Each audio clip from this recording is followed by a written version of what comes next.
Hello बच्चों, let's see the question. The question says, out of the elements with atomic number 24, 25, 23, 24, 25 and 26, which one may be expected to have the highest second ionization enthalpy? So इस question को करने के लिए जो basic की concepts हमें आने चाहिए, दैट इज की concept for this question is ionization enthalpy.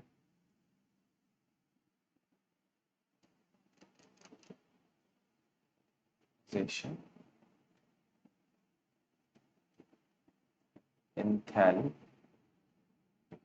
तो पहले हम समझते हैं कि हमारा आयनाइजेशन एंथैल्पी होता क्या है, किन किन पैरामीटर्स पे ये बेसिकली डिपेंड करता है.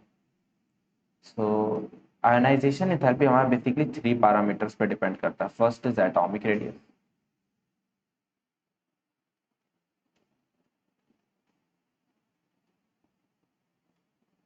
Second is nuclear charge,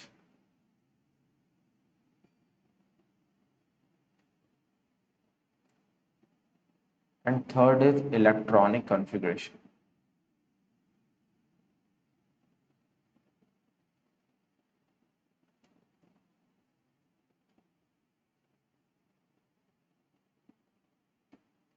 one by one briefly थोड़ा हम लोग समझते हैं कि किस तरह इन पैरामीटर्स पर ये डिपेंड करता है. तो first one is atomic radius. तो जितना बड़ा हमारा एटम होगा, इलेक्ट्रॉन उतना ईजिली उससे बाहर निकल पाएगा. तो आयनाइजेशन एंथैल्पी उसके लिए क्या हो जाएगा, कम हो जाएगा. क्योंकि आयनाइजेशन एंथैल्पी है क्या, amount of energy we need to get the electron out of the atom. Atom से बाहर निकालने के लिए हमें जितना एनर्जी की जरूरत है वो हमारा आयनाइजेशन एंथैल्पी है. तो अगर एटॉमिक रेडियस बड़ा है तो उसका सेंटर से अट्रैक्शन जो होता है इलेक्ट्रॉन का, जो सेंटर पे हमारे प्रोटॉन्स होते हैं, तो उस प्रोटॉन और आउटर मोस्ट ऑर्बिट में जो इलेक्ट्रॉन था उसके बीच में अट्रैक्शन फोर्स लगते रहता है, इलेक्ट्रोस्टैटिक अट्रैक्शन फोर्स. तो ये रेडियस जितना बड़ा होगा वो अट्रैक्शन उतना कम होगा, जितना कम होगा वो इलेक्ट्रॉन उतना इजीली निकल जाएगा. तो इट मीन्स अगर एटॉमिक रेडियस हमारा बढ़ता है तो आयोनाइजेशन एंथैल्पी हमारा घट जाता है. Second is nuclear charge. Nuclear charge is nothing but something related to atomic radius ही. तो इसमें क्या होता है कि न्यूक्लियर चार्ज इट मीन्स हमारा सेंटर में जो प्रोटॉन्स है और जो आउटर मोस्ट ऑर्बिट में जो इलेक्ट्रॉन है, तो उसके बीच में अगर अट्रैक्शन फोर्स बढ़ता है तो हमारा आयोनाइजेशन एंथैल्पी बढ़ जाएगा. Now third is electronic configuration. Electronic configuration के केस में क्या है कि इलेक्ट्रॉनिक कॉन्फ़िगरेशन से हम लोग ये प्रेडिक्ट करते हैं कि कोई भी एटम इलेक्ट्रॉन लूज करने के बाद उसका जो पिक्चर होता है वो स्टेबल होता है या अनस्टेबल होता है. उस पैरामीटर से हम जज करते हैं कि आयोनाइजेशन एंथैल्पी क्या होगा. फॉर एग्जांपल, अगर किसी का इलेक्ट्रॉनिक कॉन्फ़िगरेशन जो ऑर्बिटल का वो फुल्ली फिल्ड है, तो इट मीन्स कि अब वो अगर इलेक्ट्रॉन डोनेट करता है तो उसका फुल्ली फिल्ड ऑर्बिटल डिस्टर्ब हो जाएगा. दैट मीन्स वो स्टेबल स्टेट से अनस्टेबल स्टेट में चल जाएगा. तो इन केस में आयोनाइजेशन एंथैल्पी की वैल्यू ज्यादा हो जाती है, बढ़ जाती है. और अगर वही ऐसा उल्टा है कि इलेक्ट्रॉन डोनेट करने के बाद वो fully filled, half filled orbitals बन पा रहा है, तो इट मीन्स वो अनस्टेबल स्टेट से स्टेबल स्टेट में आ रहा है. तो इस केस में क्या होता है, जो आयोनाइजेशन एंथैल्पी की वैल्यू होती है वो बहुत ही कम होती है. तो इस तरह ये तीनों पैरामीटर्स एक दूसरे से रिलेटेबल है. और अब हम आते हैं क्वेश्चन पर. तो हमारा क्वेश्चन क्या है, क्वेश्चन है कि एटॉमिक नंबर 23, 24, 25, 26.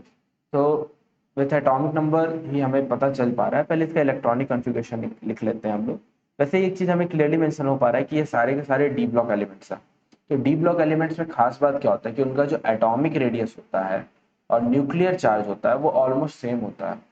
मतलब उतना ज़्यादा वेरिएंस इसमें नहीं आता. जो बेसिक वेरिएंस यहाँ पे आयनाइजेशन एंथैल्पी पाएगा वो आएगा उसके इलेक्ट्रॉनिक कॉन्फ़िगरेशन के कारण. यानी कि ये इसी पैरामीटर से हम लोग जज करेंगे कि किसका आयनाइजेशन एंथैल्पी कितना होगा और क्या होगा. तो एक एक करके हम देखते हैं. 23 हमारा क्या है, वैनेडियम है. तो 23 का पहले हम लोग लिखते हैं इलेक्ट्रॉनिक कॉन्फ़िगरेशन. तो 23 का इलेक्ट्रॉनिक कॉन्फ़िगरेशन हमारा हो जाएगा अर्गन,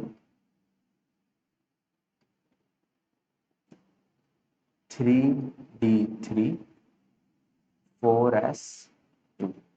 नेक्स्ट 24, ये है हमारा क्रोमियम, इसमें हो जाएगा अर्गन 3d4s। यहाँ पे क्या होता है, यहाँ पे टोटल कितने इलेक्ट्रॉन्स होने चाहिए, 6 इलेक्ट्रॉन्स।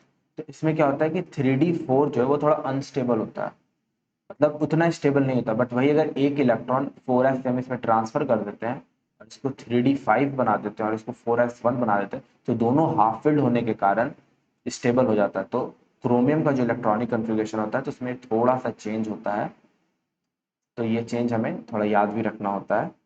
नेक्स्ट है हमारा 25, दैट इज मैग्नीज। इसका electronic configuration is 3d5 4s2। ये भी स्टेबल है काफी हद तक क्योंकि ये हाफ फिल्ड है और 4s2 फुल फिल्ड है। Now come to 26, that is iron, argon 3d 4s 4s2 3d। तो बाकी तीन में जनरल ट्रेंड फॉलो होता है अब प्रिंसिपल का, और बस क्रोमियम के केस में थोड़ा स्पेशल केस है जिसमें एक दोनों के दोनों हाफ फिल्ड होते हैं। अब हम इलेक्ट्रॉन निकालते हैं एक एक करके, सपोज करते हैं, ठीक है। तो अगर हम 23 दैट इज वैनेडियम का बात करें तो यहाँ पर क्या आउटर मोस्ट ऑर्बिट हमारा क्या है, 4s2 है। तो अब जब इससे इलेक्ट्रॉन निकलेगा तो दोनों इलेक्ट्रॉन कहाँ से निकल रहा है, 4s2 से।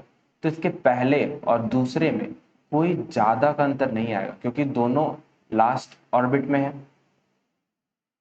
तो दोनों के लिए एटॉमिक रेडियस, न्यूक्लियर चार्ज और इलेक्ट्रॉन को डोनेट करने के बाद कुछ ज्यादा इसकी स्टेबिलिटी अनस्टेबिलिटी में चेंजेस भी नहीं आ रहे। तो first can be a good option, first can not be a good option. Next atomic number 24।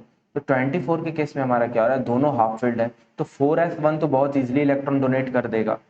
But जब 3d5 यानी कि सेकेंड आयोनाइजेशन एनर्जी की बात हो रही है, जब 3d5 से हम एक इलेक्ट्रॉन निकाल लेंगे तो ये 3d4 बन जाएगा। और 3d4 क्या हो रहा है, इसको अनस्टेबल स्टेट में लेके आ रहा है। 3d5 एक स्टेबल स्टेट में था और इसको अनस्टेबल स्टेट में लेके आ रहा है। तो इस केस में आयोनाइजेशन एंथैल्पी हमारी क्या हो जाएगी, सेकेंड आयोनाइजेशन एंथैल्पी राइज कर जाएगी अच्छी खासी। Now come to 25, that is manganese. यहाँ पे 4s2 जस्ट लाइक वैनेडियम, ये आराम से इलेक्ट्रॉन दे देगा। ये 4s लास्ट शेल जो है हमारा, पहला एक इलेक्ट्रॉन निकलेगा फिर दूसरा इलेक्ट्रॉन निकलेगा, एस ऑर्बिटल कंप्लीटली खाली। 3d5 खुद में स्टेबल है। तो ओवरऑल अगर देखा जाए तो इसकी स्टेबिलिटी अनस्टेबिलिटी पे उतना असर नहीं पड़ रहा है। Now come to 26, that is iron. Iron का भी केस सेम है। दैट इज अगर हम बात करें 24 25 26 तीनों का ट्रेंड सेम, क्योंकि इनके दो इलेक्ट्रॉन निकल जाने के बाद उतना ज्यादा खास अंतर नहीं पड़ रहा है एटम पे, एटम की स्टेबिलिटी पे। So the correct answer would be our 24, क्योंकि 24 के केस ही में ही ऐसा हो रहा है कि जब एक इलेक्ट्रॉन निकाल लेने के बाद जब दूसरा इलेक्ट्रॉन हमें निकालना पड़ रहा है तो एटम अनस्टेबल स्टेट में जा रहा है, जिसके कारण वो इलेक्ट्रॉन लूज नहीं करना चाहेगा। और अगर हम फिर भी इलेक्ट्रॉन निकालना चाहें तो हमें सेकेंड टाइम में बहुत हाई आयोनाइजेशन एंथैल्पी की जरूरत पड़ेगी। That's why our correct answer is atomic number 24। I hope you understand it well. Thank you. Have a good day.